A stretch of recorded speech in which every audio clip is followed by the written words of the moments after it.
dejo el micrófono abierto para alguna intervención muy puntual, por favor.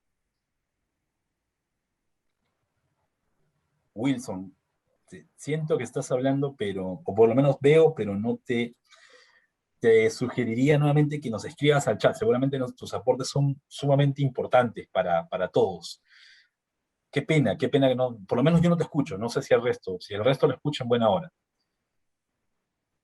¿A alguien le gustaría comentar? Oscar, Todavía está conmigo, ¿no? Sí, una por favor. consulta. Sí, Gustavo. bueno, solo en temas de terminología, ¿no? Porque soy nuevo en el tema. Mencionaste al inicio de esta segunda pausa MRS, SH y luego merece. ¿Cuándo cambió? ¿Por qué? ¿O es una terminología adoptada bajo alguna norma, algo así? ¿O cómo cambió esto? Gracias, Gustavo. Gracias por la pregunta. No, muy importante, muy pertinente la pregunta. Si tú ves la norma, la 3215 y el reglamento 3215 es MRSE. Por un tema comunicacional, el Ministerio del Ambiente, que era una muy buena estrategia, lo llamó por un tema comunicacional, lo llamó merece, ¿no? Merece, ¿no? Dicen que las comunidades se merecen, o los mecanismos se merecen un mecanismo, un merece, un MRCE. Al final es lo mismo, MRCE o merece. Le pongo el H porque son mecanismos de reducción por servicios ecosistémicos hídricos, ¿no? Es muy focalizado al tema de agua. Puede haber MRCE focalizados a carbono, por ejemplo. PNCB es un tipo de PCA, ¿no? Focalizado a carbono, a proteger bosques. Puede haber un MRCE focalizado a belleza paisajística, que es algo que el Ministerio del Ambiente quiere moverse este año, por ejemplo.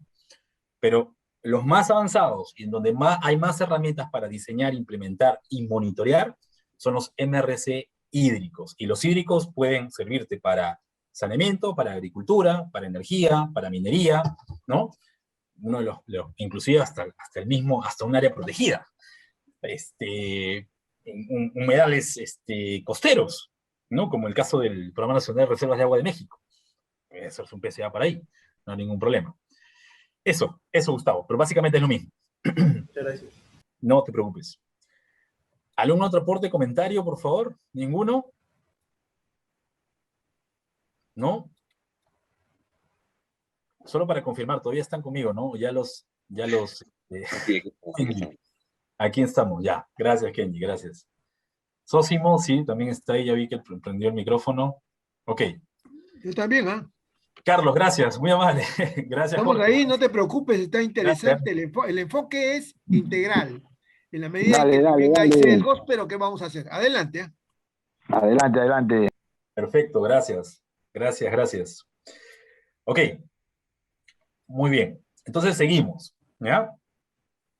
Se ha pasado sumamente rápido 3 horas. Sumamente rápido. Ok, entonces, nuestro tercer tema, PCA, ecosistemas y SH. Yo me voy a focalizar, porque para hablar muchísimo, en algo que creo que les puede ser de utilidad para cuando toquen la fase de implementación. Incentivos y transacción voluntaria. Y en especial me voy a focalizar en costo de oportunidad. ¿Ok?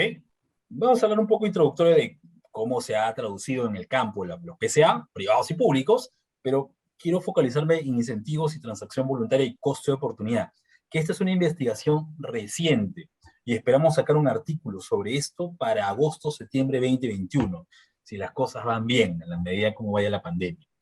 ¿Ok? Me gustaría compartir eso con ustedes. ¿Sí? ¿Alguien? Ay, perdóname, creo que fue Joana o Angélica, Gisela. ¿No? Escuché un micrófono por ahí. Si no me avisan, por favor, ¿eh? No hay ningún problema. Ok. Partimos simplemente de esta cascada muy conocida, ¿no? Capital natural, ¿no? Funciones, servicios ecosistémicos, ¿no? En buen estado. Y estos servicios producen un beneficiario, ¿no? Al bienestar humano. Y estos beneficios tienen un valor económico, ¿ok? Para seguir esta lógica del mercado. Solo para no extenderme mucho, y una crítica a la academia aquí, nos hemos quedado en esta parte de la cadena muy focalizados en de repente ver beneficios, de lo poco que sabemos, ¿ah? Porque no sabemos todos los beneficios, no los hemos todavía por lo menos cuantificado. Hemos hecho alguito en agua, hemos hecho alguito en CO2, y creo que hasta ahí nos quedamos. no otros servicios ecosistémicos de provisión, de regulación, de soporte y culturales, la verdad que sociales, no hemos hecho mucho, casi nada, en cuantificación de beneficios. Si no hemos hecho mucho en cuantificación de beneficios, imagínense en valoración económica. No puedes valorar lo que es difícil cuantificar. Entonces, si no tienes esa valoración económica, aquella disposición a pagar por proteger algo va a ser media complicada, ¿no? De eso vamos a hablar sobre el PCA y que creo que va a ser de utilidad para los siguientes módulos. Rápidamente, esto ya lo hemos visto, que es un PCA, definición de un PCA, Stefano Pagiola, ¿no? Banco Mundial, 2014, pagos que están condicionados a la gestión de los recursos naturales en formas que generan beneficios para los demás. Dos actores, proveedor-usuario, el proveedor genera un servicio, el usuario le da un pago. Aquí no estoy hablando de retribución, para aplicado a Perú sería una retribución, ¿correcto? Y si focalizamos esto a cuencas, que es mucho lo que van a ver ustedes en los siguientes módulos, tenemos un proveedor, ¿no? En la cabecera de cuenca que provee servicios, acá dice supply servicios, ¿no? En el upstream puede proveer servicios de cantidad, de calidad, en recurso hídrico, por ejemplo, y ahí beneficia las aguas abajo, irrigación, pesca, recreación, saneamiento, energía, etcétera, que demandan esos servicios, ¿no? Condicionado a las fallas de mercado que también, haciendo referencia también a las fallas de mercado que ya hemos encontrado, ¿no? No funciona así como, tan perfecto como este slide. Muy bien, entonces ya sabemos qué es eso. Condiciones para un PCA. Y esta es una excelente slide para poder ver cómo la cosa está evolucionando en el tema, inclusive hasta del mismo autor. Sven Gunder en el 2005 mapeó 5 condiciones, 5 criterios simples para diseñar un PCA. Nuevamente con este disclaimer que les hice al inicio, PCA igual a MRC o merece, ¿no? Para propósito del curso. Transacción voluntaria, 1. Debe haber un bien definido de servicio ecosistémico o un uso de la tierra que pueda garantizar ese servicio. Si es que no conozco el servicio, y es que nuevamente no lo cuantifico y no lo valoro, no es un PCA, ¿no? Ojo, y aquí también haciendo la acotación, se llama servicio ecosistémico cuando hay un beneficiario, ¿no? Luego sale todo el tema de es una visión demasiado mercantilista y demasiado antropocéntrica, bueno, ya esa es otra historia, que está siendo comprado por lo menos por un comprador y que provenga al menos de un proveedor. Claro, tiene que, y ahí viene lo del mercado incompleto. PCA intenta corregir eso. Entonces, alguien tiene que comprar y por lo menos alguien tiene que vender. Y donde el proveedor asegure, ¿no? Asegure la provisión de ese servicio. Estamos hablando de unas condiciones que se mapearon por Sven Gunder hace 16 años, ¿no? Y como justamente con Sven estamos trabajando este tema de costo de oportunidad y con Bruno Locatelli en lo que vamos a hablar a continuación. 5 criterios. Ahora, pasaron los años y él, como los PCA evolucionan y se redefinen, de alguna manera se corrigió. Y dijo, no, acá hay un tema que me he olvidado. Me he olvidado de Ostrom, pues claro, que recién sale Nobel de Economía en el 2009. Entonces saca un paper en el 2014 y dice, voy a redefinir esto mejor. Transacción voluntaria. De acuerdo. Entre usuarios del servicio y proveedores del servicio. Voy a ponerla más simple, ¿no? Ok, ya de alguna manera es similar a lo que yo publiqué en el año 2005, pero que está condicionado a reglas acordadas de manejo de los recursos naturales. Lo pongo en rojito, en negrita y subrayado para que nunca se olviden hasta el final de este módulo y hasta cuando yo los vea en campo implementando algún MRC. Es algo que Gunder no lo mapeó también en el 2005, pero 9 años después, de alguna manera se reajustó y se redefinió. Y es algo que Perú lo ha tomado como suyo y por eso viene diseñando e implementando tantos mecanismos a nivel nacional. Para generar servicios fuera del sitio de la intervención, y aquí llamamos nuevamente el tema de la externalidad. ¿Ok? Entonces, estas son las condiciones, PCA, MRC para propósitos del curso, que hasta el día de hoy siguen vigentes. Transacción voluntaria, proveedor del servicio. ¿Entre quién es la transacción? Entre el usuario y el proveedor del servicio. Para generar servicios fuera del sitio de la intervención. Fuera del sitio de la intervención. De lo contrario, no hay el usuario aguas abajo no va a verse beneficiado, ¿cierto? Si yo restauro una muna en la cuenca, en la cabecera de cuenca, y el 100% emerge en la misma comunidad por encima de 4.000 metros, no voy a tener un usuario aguas abajo que se vea beneficiado por ese por ese servicio ecosistémico, no habría un PCA. Tiene que haber la generación de ese servicio.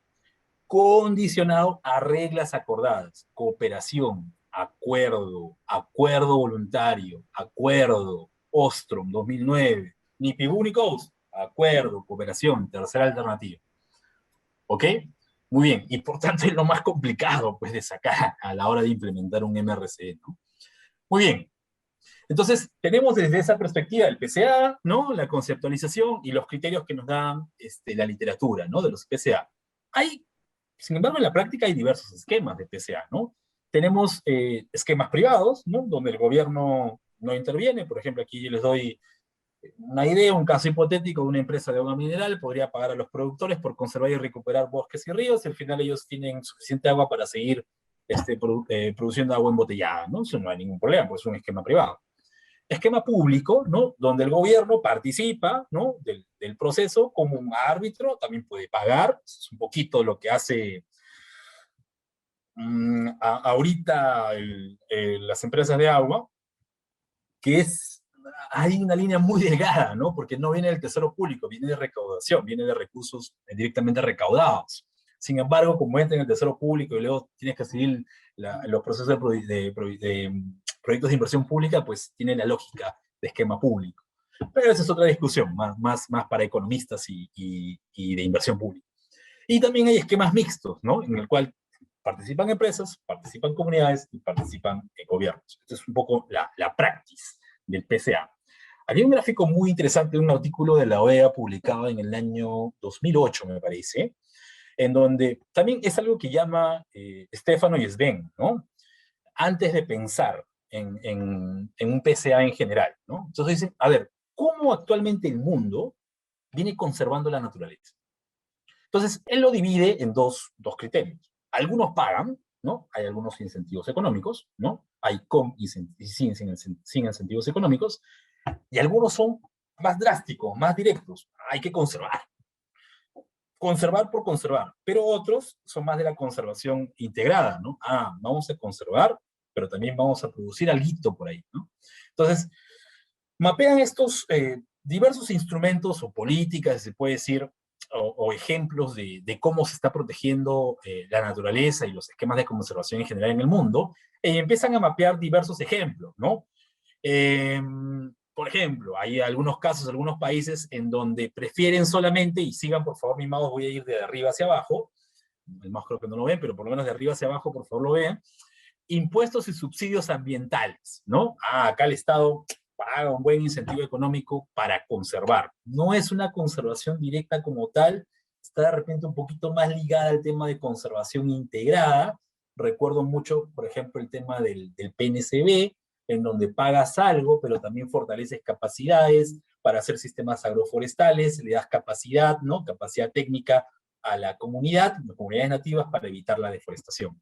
Puede ser un poquito por ahí, ¿no? Impuestos y subsidios ambientales. Es un ejemplo que algunos países adoptan. Los PICD, ¿qué significa PICD? Los programas de integración, de conservación y desarrollo, ¿no? Que no son tanto, no te dan tanto dinero, ¿no? Está como que en el intermedio de los incentivos, con incentivos económicos y sin incentivos económicos, pero está un poco más ligado al tema de la conservación integrada, ¿no? De repente producir, pero también conservar alguito, y no tan, un poco más distante de la conservación directa. Algo que yo les he mencionado muchísimo a lo largo de este módulo, que es el tema del comando y control. Ese es el tema que muchos autores hablan de las áreas protegidas, ¿no? Dicen, hay que conservar esta zona por la rupicola peruviana, por tal especie, no sé, tal especie de ave, o tal especie hidrobiológica, ¿no? Entonces, es conservación por conservación. Claro que ahora la política del CERNAM se está moviendo ya no a una conservación tan intangible o tan estricta, sino más bien a un desarrollo sostenible, ¿no? Porque desde mi punto de vista, esa batalla de conservar solo por conservar, creo que en algunas regiones ya se ha perdido, porque la lógica de mercado nos ha ganado, ¿no? Nos ha sobrepasado en algunas regiones, no en todas, ¿no? Depende de ciertas condiciones. Entonces, aquí es conservación directa, conserva, pero no te doy incentivos, sin incentivos económicos. Pero aquí la gran pregunta, y siempre lo comento con algunos colegas que han trabajado antes en Cernam o que han trabajado como jefes de algunos parques, ¿no? Ya, declaraste esa zona intangible. ¿Tuviste financiamiento para poder gestionarla, mantenerla? No. Y al final decantan en cooperación internacional, de repente algún proyecto GEF, ¿no? Algún proyecto de cooperación, del BID, ¿no? El Banco Mundial, bueno, por citar un ejemplo, ¿no? Para poder subsistir. Pero no hay un valor agregado a lo que estás conservando, ¿no? No hay un valor agregado o no hay una cuantificación de los servicios ecosistémicos que esa área protegida te da, y como no hay una cuantificación como tal, tampoco hay una valoración. Y al no haber valoración, no puedes entrar en esta lógica de mercado de buscar algún beneficiario, algún usuario que territorialmente le convenga financiarte, ¿no? Y en eso creo que el Cernam, si alguno de ustedes trabaja con Cernam, no lo sé, me corrigen por favor, está migrando y está buscando, ¿no?, potenciales fuentes de financiamiento. Y los PSA es genial para poder hacer esto, ¿no? En la medida que se busque, por lo menos, como bien dice las condiciones de Sven Gunder, un servicio que se genera y un usuario que se vea beneficiado por ese beneficio, ¿no? Adquisición de tierras, que es lo que hace mucho la empresa de agua de Quito, FONAG. Esto tiene ahí su mirada no tan social, ¿no? Porque ahí las condiciones le dan para comprar cientos de hectáreas, y entonces la empresa de agua utiliza un porcentaje a través de un mecanismo que es el fideicomiso, que es un fondo de agua, y en donde empieza a comprar tierras. Son tierras privadas, y como son de ellos, ya pueden hacer todo, los pueden conservar, tienen guardaparques como mantener, y simplemente ya evitan todas las amenazas, ¿no? Salvo algunos incendios forestales que pueden pasar en esa zona por otras razones. Pero básicamente es eso, ¿no? Adquisición de tierras. Voy a conservar, pero claro, eso depende de que tengas mucho dinero y algunas condiciones sociales. Imagínense ustedes en un territorio tan parcelizado, tan dividido como nosotros, con las cuencas que nosotros trabajamos y los MRC, comprar tierras. Es súper complicado, súper complicado. En el caso de Sedapal, por ejemplo, estamos hablando de casi 50.000 habitantes que viven en las cuencas altas o potenciales contribuyentes de la empresa de agua de Sedapal, distribuido en casi 70 comunidades. Y solamente estoy contando Chillón, Río y Maquilurín, y no estoy contando todavía Alto Mantaro, que es en la región Junín. Entonces, imagínense llegar a un consenso en cómo comprar la tierra, claro. Y les doy un ejemplo. En el caso de Cusco, después de la compensación, el valor del terreno fue X. Ahora, al 2019, 2020, ese X ahora es como 20X por hectárea. Tranquilamente, ¿ah?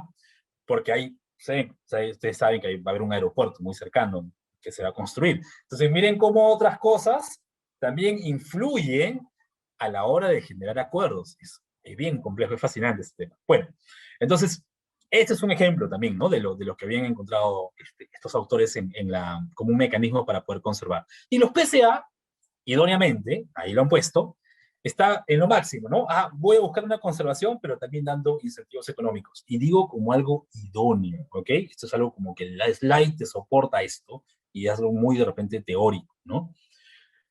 Porque no necesariamente es así, ¿no? Porque si vamos por infraestructura básica sostenible, ahí tendríamos que internalizar otra variable, una variable condicionada a que yo te doy infraestructura sostenible para que tú finalmente conserves, hagas una conservación directa. Entonces, la cadena no es tan directa en los PCA. Caso, por ejemplo, Cusco, ¿no? Ok, entonces, diversidad de PCA en general, por lo menos en la práctica. ¿Ya?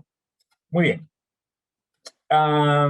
De esto voy a hablar en los próximos 10 minutos, 10 o 15 minutos en los próximos slides, pero cuando hablamos de PCA, hay un concepto sumamente importante que se tiene que considerar, cuantificar y empezar a trabajar, a generar información para generar acuerdos, que son justamente los costos de oportunidad o aquel valor de los beneficios a los que se renuncia por cambiar su actividad productiva a una actividad de conservación. La teoría te dice que tú vas a llegar a un acuerdo cuando tú por lo menos ofrezcas la retribución mínima o este costo de oportunidad. Si hay algún comunero que gana 1.000 soles por cada árbol talado, y tú con tu proyecto de conservación vas y le dices, deja de hacer eso, te voy a decir que produzcas miel, y vas a ganar 100 soles o 500 soles al mes, no calza, ¿cierto? ¿No? La comunidad, lo que se busca este cambio conductual, no, a ver, estoy poniendo un ejemplo hipotético, ¿ah? Porque sin esto es bien complicado y prácticamente llega sin armas como para poder buscar y generar acuerdos entre retribuyente y contribuyente. Entonces, esto es algo sumamente importante en el marco de los PCA. Voy a dar un mayor detalle en las siguientes slides. Voy a pasar esto rapidito, voy a retomarlo después, ¿ok? Eh, Solo para que lo tengan de referencia, ¿no? Se viene trabajando diversos sistemas de monitoreo de impacto de los pagos por servicios ambientales. En los siguientes módulos, los siguientes profesores seguramente van a hablar mucho de esto. Inclusive creo que tienen ustedes un módulo de evaluación de impacto. Personalmente, o sea, hay mucho en la parte hidrológica, en la parte ecosistémica, en la parte biológica, pero en la parte social hay muy poco. Y eso es lo que venimos hablando desde el módulo 1. Y eso es lo que cada uno de ustedes también han venido aportando en sus comentarios de manera general. Hay muy poco, quizás hay herramientas disponibles, pero para PCA todavía creo que no se están aplicando o no se están generando los ajustes necesarios. Aquí yo les muestro un ejemplo, si ustedes lo googlean, evaluación participativa del impacto de los fondos de agua social. Esto es un artículo publicado por Forest Trends, una ONG americana, en el 2016, en donde utilizó un poco de la teoría de cambio y la cadena de resultados, causalidad, ver causalidad y efecto, para poder ver justamente aquellos impactos sociales atribuibles a un cambio de estado del ecosistema, ¿no? Pasar de degradado a conservado o en los procesos intermedios, pero a partir de identificar indicadores sociales y económicos, ¿no? Esto es algo que se llama el Social Return on Investment. Carlos hablaba, por ejemplo, o creo que el retorno de la inversión, alguien lo hablaba, ¿verdad? Isela, me parece, o Giovanna, ya no lo olvidé. Hablaba de la rentabilidad. Claro, la rentabilidad es poner números, cuantificar el servicio ecosistémico y el beneficio como tal. Te da agua, te da CO2, y esto en cuánta plata te da. Pero aquí lo que yo estoy hablando es, por ejemplo, transferencia de conocimiento. Por ejemplo, que las comunidades revaloren el conocimiento ancestral de andenes, terrazas, cochas, etcétera, por ejemplo. O la inclusión, el enfoque de género en la gestión del territorio, por ejemplo. Eso también tiene un valor en el mercado. ¿Y eso se puede monetizar? Yo creo que sí. Entonces, hay algunas herramientas que de alguna manera se está trabajando, empezando a trabajar. Bueno, 4 años es poquito, la verdad, para un problema tan grande y tan poca información, que se está intentando cuantificar lo invisible, ¿no? Los beneficios invisibles de recuperar ecosistemas, de recuperar infraestructura natural. Hay una literatura, pero hermosa al respecto. Muy bien. Cuando hablamos de modalidades de implementación en el Perú, ya les hablaba un poco de los fondos de agua, empezamos a hablar de la empresa de agua de Quito, fondo de agua como el Quirós para el tema de agricultura, también hay un fondo de agua en Cusco, que creo que se está formando, si es que ya no se ha formado, y uno de los más emblemáticos es el Acuafondo, ¿no? Que es el fondo de agua para Lima y Callao, ¿no? Discutible que es un fondo, si es que esto es una modalidad de implementación de PCA, porque al final la idea del fondo es un mecanismo que te permite recaudar no solo fondos públicos, sino fondos privados, hacer como que una combinación integral de estos fondos, funcionar como una máquina programática de proyectos y de intervenciones, y de priorizar zonas que te permitan hacer intervenciones costo efectivas, que al final cuando tú hagas tu return on investment, o sea, tu cálculo de retorno a la inversión, al final el fondo le rinda cuentas a sus aportantes en decir que ellos tienen un beneficio, ¿no?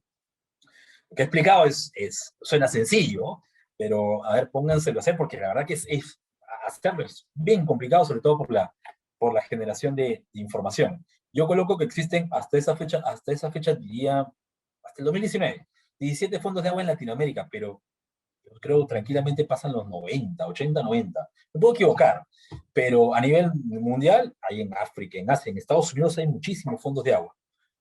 Si me preguntan a mí, ¿esto es un mecanismo que puede funcionar en el Perú? Yo creo que sí, pero solo en privados. Porque combinar fondo público con fondo privado, en realidad, en lugar de ayudarte, te complica la cosa, porque el output de implementación sigue siendo el mismo.